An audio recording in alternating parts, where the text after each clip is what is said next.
તરફ જૂનાગઢના ભેસાણમાં પતિએ કરી છે પત્નીની હત્યા. પતિના અન્ય મહિલા સાથે પ્રેમ સંબંધ હોવાનો ખુલાસો થયો છે. પોલીસે આરોપી પતિની ધરપકડ કરી છે, તો પતિએ પત્નીની હત્યા કરી છે. તો પતિના અન્ય સાથે પ્રેમ સંબંધ હોવાનો ખુલાસો થયો અને ત્યારબાદ આ મામલો વધુ ઉગ્ર બની ગયો.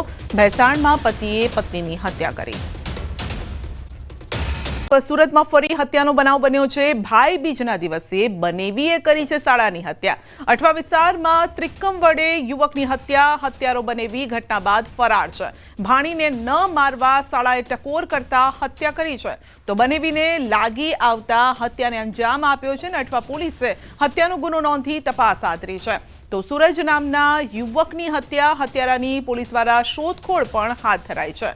ભાઈ બીજના દિવસે જ બનેવીએ કરી છે સાળાની હત્યા. વધુ અપડેટ મેળવીશું કીર્તેશ પાસેથી. જી કીર્તેશ, તહેવાર માતમમાં ફેરવાઈ ગયો. બિલકુલ, સુરતના અઠવા વિસ્તારની ઘટના છે. ભાઈ બીજના દિવસે એક બહેનને પોતાના ભાઈની લાશ જોવા મળી છે અને આ ભાઈની હત્યા કોઈ નહીં પણ એ બહેનના પતિએ કરી છે. એટલે કે બનેવી દ્વારા શાળાની હત્યા કરવામાં આવી છે.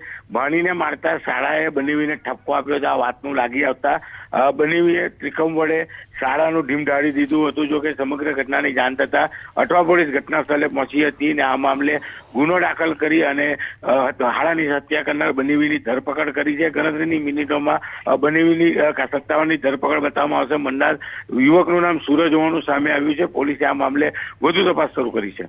જી, આપનો આભાર.